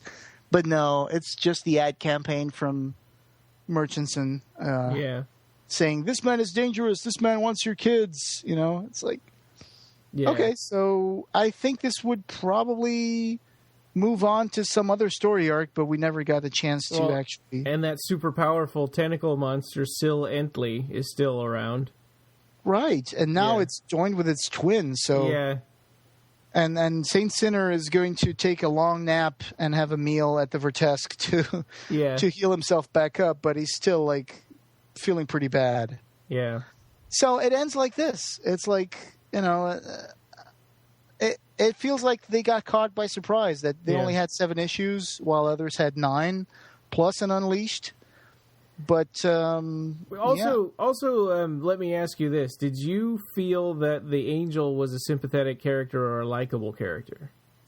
It seemed to me like the Angel was just using Philip as a vessel to contain the demon, and didn't really care much about his well-being or preserving him from the agony of being trapped with a demon in his mind. It took me a while to realize that the demon, whenever it said saint, it was talking to Philip. Yeah. Because I thought he was talking to the angel when he would say saint. So, but the demon called Philip saint, and the angel called Philip sinner. Yeah, yeah. Calling him sinner seemed kind of pretty derogatory and condescending. It made me dislike the angel. Yeah, well, he did listen to Ministry and Sonic Youth. Yeah. So.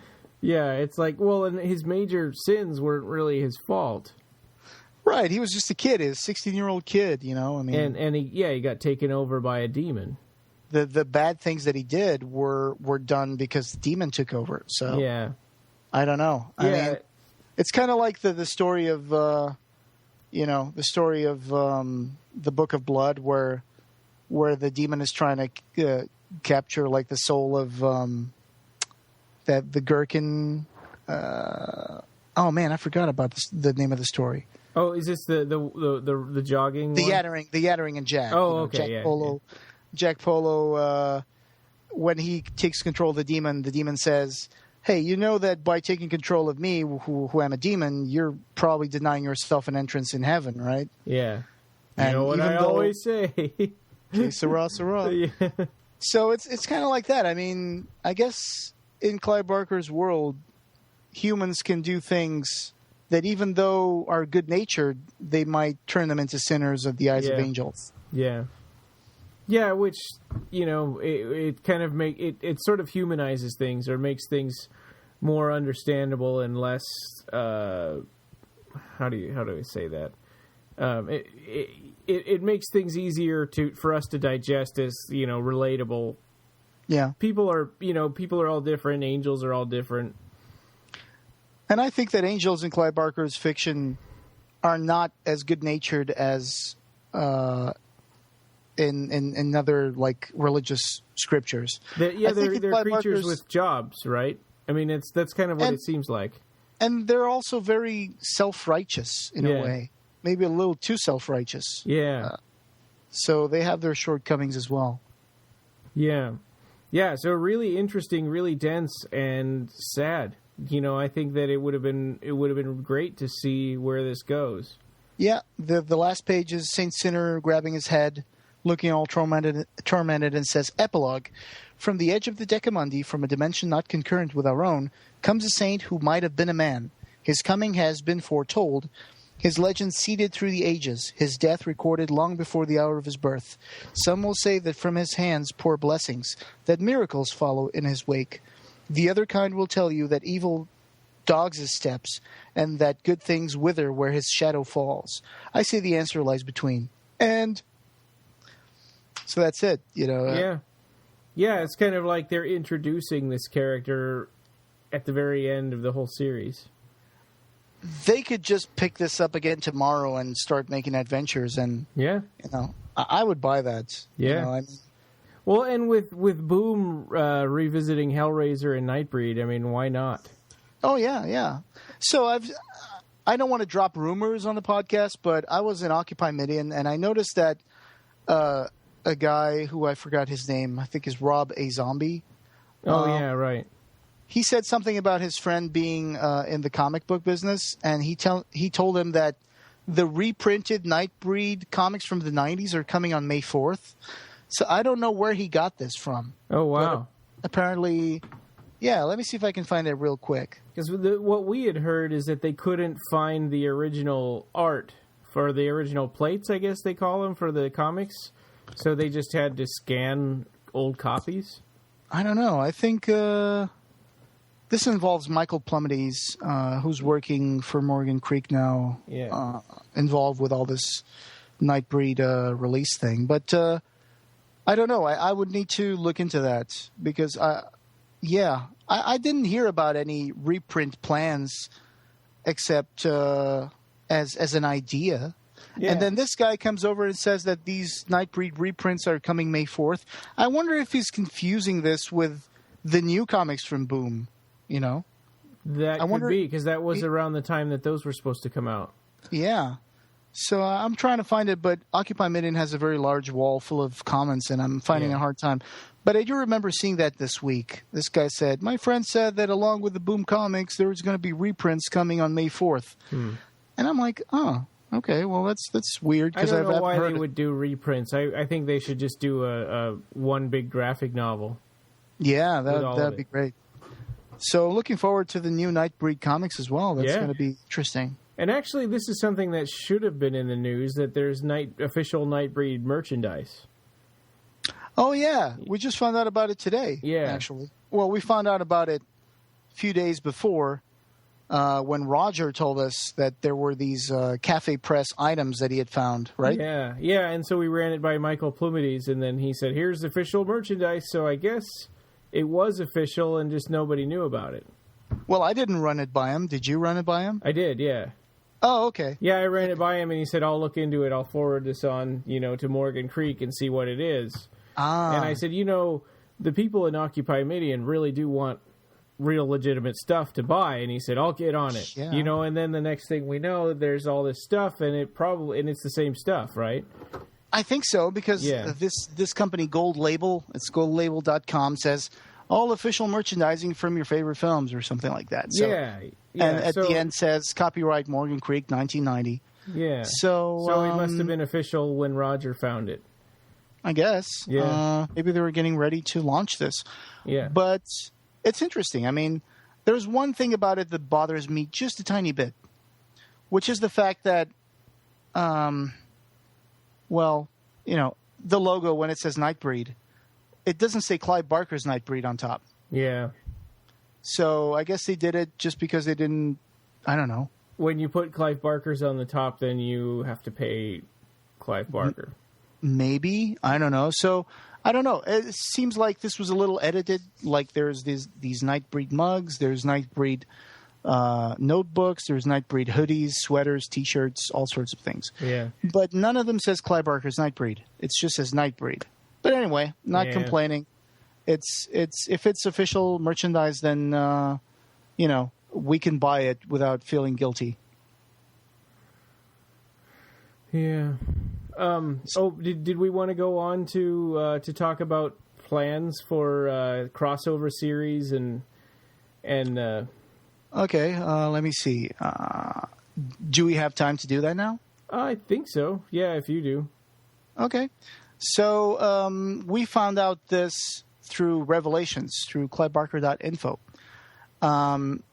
Robert Getz, in an article about the future of Razorline, written for the Revelations site in October of 1999, he said, and I don't want to read the whole thing, but it says here, launched with high hopes and ambitious plans in 93, the Barkerverse and its Razorline titles ceased to exist after the appearance of Hokum and Hex number 9.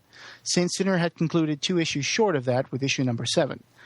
Although a final attempt to reignite interest in the titles would bring forth 2 one-shot specials, Hyperkind Unleashed and Ectokid Unleashed, the Barkerverse had ironically taken down its shingle on the eve of what its creators had hoped would be a major expansion of the imaginative line.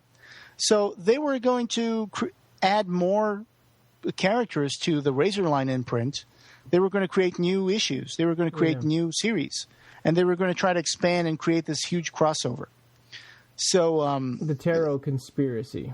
Yeah. It says here, Hyperkind number 10, had it appeared as planned, would have marked the beginning of an ambitious crossover storyline entitled The Tarot Conspiracy that would have involved all four titles and whose plot lines would have spun off 3 additional books during the course of its appearance. So I'm guessing the Tarot Conspiracy had to do with Hokum and Hex and the tarot cards. Yeah. Says here, in May of 94, Hyperkind writer Fred Burke, who worked on Clive Barker Illustrator and the forthcoming Mythonaut, sent out a mailing to fans of the Razorline announcing the upcoming Hyperkind Unleashed and, as a small thank you, enclosing the outline for the canceled Hyperkind number 10. The details that follow then are courtesy of Mr. Fred Burke. As this issue opens, we see the United Nations building burst into flames. We quickly cut to the office of Decamundi archvillain Paragon John as an alien emissary places the tarot card, The Tower, on John's desk. It looks uncannily like the carnage we've just witnessed at the UN. We are made to understand that the emissary wields a sort of tarot gun, which can force Hyperkind to assume the archetypal imagery of the tarot deck. Additionally, this mysterious emissary is in the employ of a rogue Nirath, an alien force that has its mind set on conquering Earth. Burke writes, the tarot is an iconic system, revealing the entire subconscious of the dominant biological evolution on Earth, humankind. These were painted, moreover, by a Hyperkind, one progressing to the next stage of evolution. So these particular cards have a clarity that others might not. The Nirath wishes to subvert and control the bioenergy of the higher consciousness of Earth, and thus consume and become our world. By forcing Hyperkind to assume the imagery of the tarot deck, the Nirath will be able to control the Earth like a puppeteer.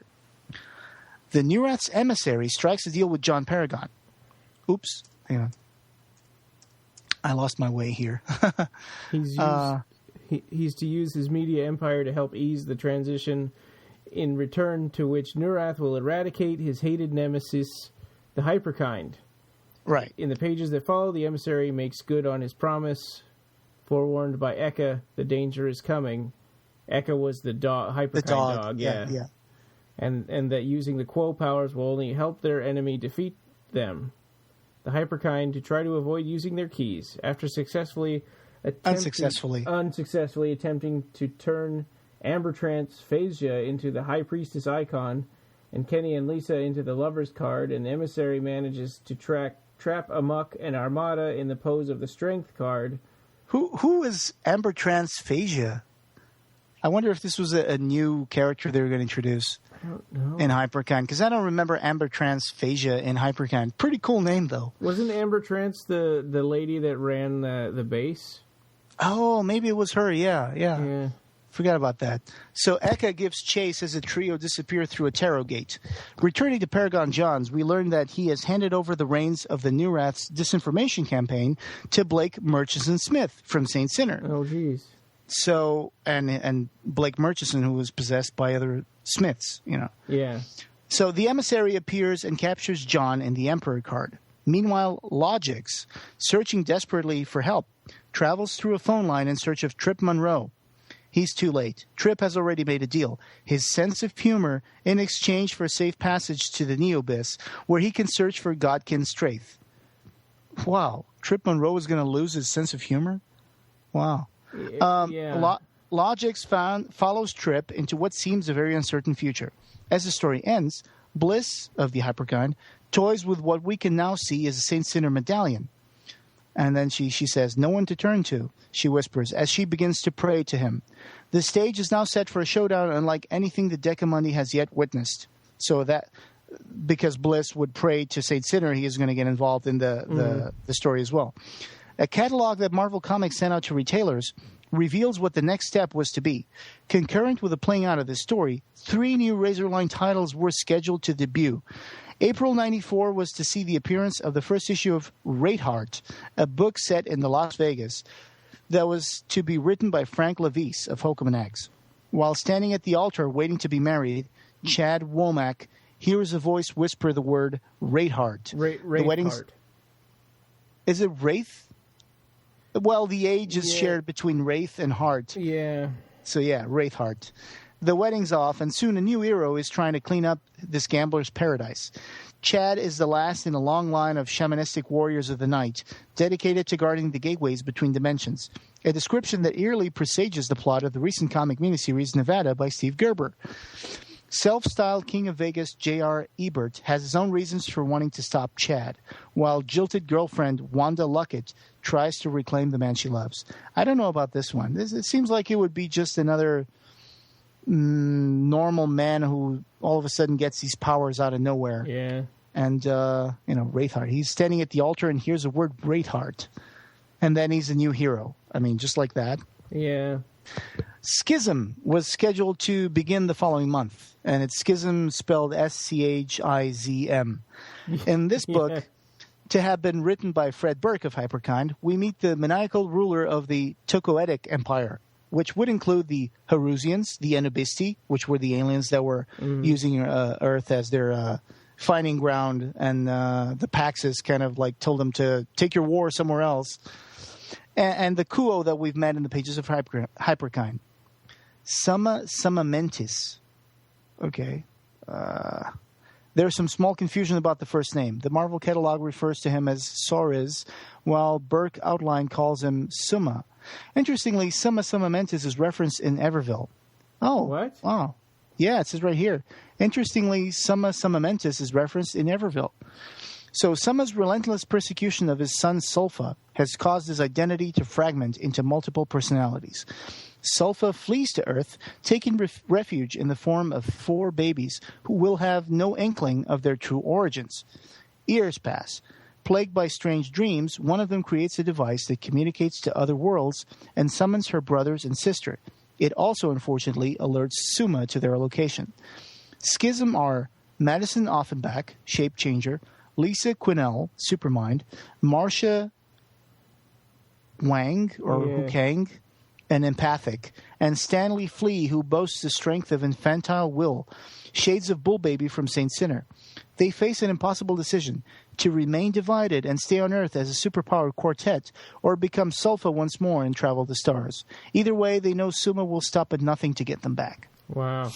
Finally, June of 94 would have seen the release of Mode Extreme, a title which was first considered as the collective name for the Barkerverse books before Razorline won out.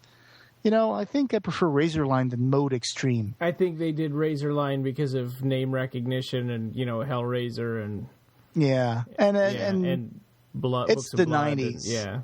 It's the 90s. These names are all terrible names for superheroes. But in the 90s, they were awesome. Yeah. Like Schism with a Z, Wraithheart. Yeah. And, Mode Extreme, it's Call just me like, a muck with 2 Ks and let me run with it. yeah. So, to have been written by Sarah Byam, Mode Extreme was to introduce 2 Washington, D.C. gangs, the White Zeals and the Black Quids, as they're about to go to war. It soon becomes clear that this gang war has been artificially created by a being called a Sickle, who has stoked the fires of confrontation merely to entertain his Near-Earth masters. When the Zeals' Jose Tamayo, known as Gospel, finds out the truth, he tries to prevent the slaughter to come. It's already begun, though, and soon the only ones left standing are Gospel and gang leaders Chariot and Raveman. Gospel convinces them of the truth, and the 3 team up to defeat the Sickle. During this battle, an interdimensional wall is opened through which Chariot and Raveman fall, only to emerge transformed. Black limbs are mismatched with white ones, guns have melded into fingers, and knives prick their hearts, which are visible in the high-tech furnaces of their chests. So, I guess they were going to make them like interdimensional cyborg warriors. Cenobites. Yeah. With Gospel, they form Mode Extreme. If they're ever to be whole again, they must protect each other's flesh while battling mobsters, pushers, and corrupt politicians. Wow. I can see Chariot and Raveman telling people to write to their representatives, fight this corruption. Yeah. So, says here that the same catalog that describes these unrealized books also provides some tantalizing glimpses of what might have been. Ecto Kid would have met James Dean and Janis Joplin. Well, he actually already did, yeah. He already did, yeah. Saint Sinner would have fallen in love with one of the hyper kind. Okay. And the loss of his sense of humor would have made the now terribly serious Trip Monroe unintentionally funnier. I don't see how that would be possible. I think if you get Trip Monroe without the sense of humor, you just get like a Captain Marvel kind of character. Yeah. Because he's got that thing where he connects, like his uniform is like a star field, and it's like he has this consciousness. Anyway, additionally, there were hints in an Egyptian storyline that appeared in the Harrowers and that mentioned the Kuo that the Barkerverse and the Hellraiser universe would have managed to cross over, thereby bringing this collection of comics-only characters into the already established world of Clive Barker's fiction. Unfortunately, the Harrowers met the same fate as the Razorline. Yeah. That's true. Yeah, they got canceled, and it ends in a note where they kind of get disbanded, and Mem Mort kind of dissipates or something, and we'll get to the Harrowers soon. Yeah. The writers and artists who brought the worlds of the Decimony to life, some of whom were just beginning their careers, have met with varying degrees of success since the line's demise. Anthony Williams and Andy Lanning from Hokum and Hex would go on to illustrate Fate, whose title character resembled Trip Monroe on steroids, and its spin-off book Scare Tactics for DC James Robinson, Ecto Kid. James Robinson was also one of the producers for Nightbreed. I don't know if you remember that. Who's had no kind words for his Razorline experience, went on to create an offbeat and revamped Starman for DC and continues to write comics and screenplays. Most notably, Larry Wachowski, Ecto Kid, enjoyed terrific success with his brother Andy when the two wrote and directed The Matrix. Yeah, and then the artist for the Ecto Kid did the storyboards for The Matrix, Steve Scrose.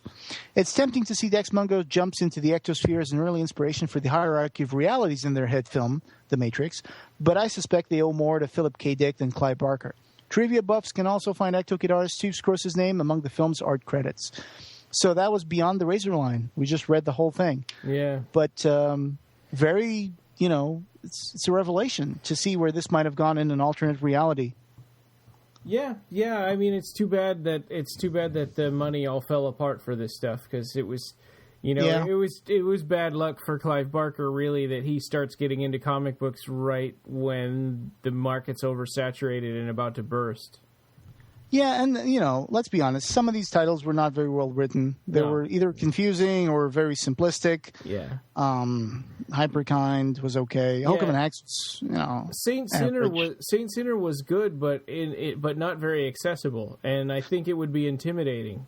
Yeah, I think Saint Sinner was just too much on every issue. Yeah. I mean, they should have broken down this, but I guess if they've broken it down, they wouldn't even have enough to end the story arc. But it's like the last couple of issues are really, really hard to follow. Yeah. It seems like they could have broken that into like a few more issues to explain it better. It would have been nice if all these series had like 20 issues instead of 7 or 9. Yeah, I really enjoy the artwork of Saint Sinner, especially in the first few issues, with Kanto having that weird effect where it's like he's slightly off phase with the rest of the characters. Yeah, he looks like he's out of focus. Yeah, so that was really cool. I really enjoy the artwork, and Saint Sinner is almost kind of like this tortured character, kind of like the Crow, and it really works for the 90s. And then, of course, they made that terrible movie that had absolutely nothing to do with the comic books. Yeah, and we did talk about we did do an episode where we talked about the Saint Sinner movie, and we don't need to say a whole lot here because it bears no resemblance and it has nothing in common with the comic book at all except for the title. In fact, there's no angel in that. There's just two demons, a monk on steroids, and a bad story of succubi who, Yeah, I guess the only thing you could say that it has in common is that the main character feels guilty about something that he did. Yeah. But that's a stretch. That's a stretch, but I see what you mean. It really is very, very unrelated. Yeah. It's almost like somebody said, hey, Clive Barker's got a comic called Saint Sinner. Why don't you make a movie out of that? And the guy read the comic is like, you can't make a movie out of this. So I'll just do my own thing. Right. So we don't really have feedback. No. And I think that, I'm guessing that people didn't have a lot to say about Saint Sinner, even the people who did read it, which is probably not a lot. I think it's a little bit of an underestimated title, I guess. Yeah. Because it really has very good moments. Mm-hmm. It has good artwork. It has a very dense storyline. And if you're going to read them, take your time. Don't try to cram, because I tried to cram it all in a couple of days. Me too. In my off hours. Yeah. Take your time with it because it's really dense and there's a lot of good stuff. And if you don't understand something in one issue, it might have an explanation on the next issue. So just don't get frustrated. Just read the next issue and maybe you'll get some things. That's how I got some things out of other issues that I was reading, and I was like, okay. She's a comic writer not like any that I've read. Yeah. Elaine, what's her name? Elaine Lee, I think. Lee, yeah.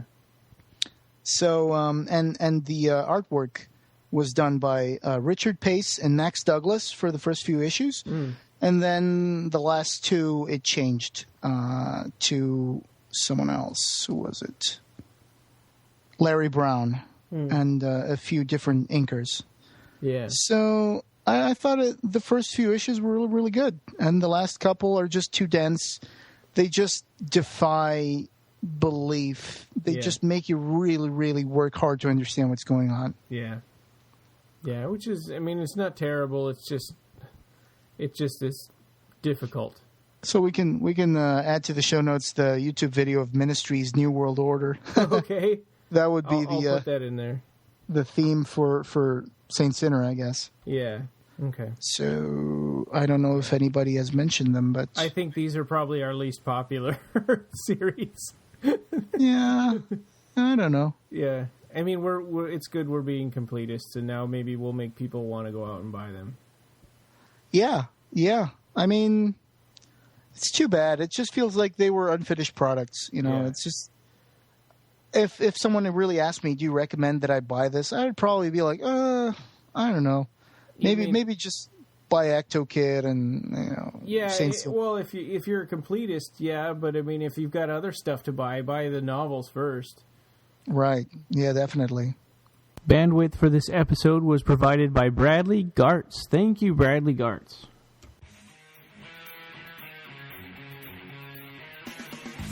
You can reach us on the web at www.clivebarkercast.com. Leave us a review on iTunes. We're on Podomatic, Xbox Music Store, TuneIn Radio, Stitcher, Double Twist, BlackBerry, and Pocket Cast. Like our page on Facebook and join the Occupy Midian group. On Twitter, we're at BarkerCast and at Occupy Midian. The forum is www.clivebarkerfans.com/forum. Opening theme by Colin Lakativa.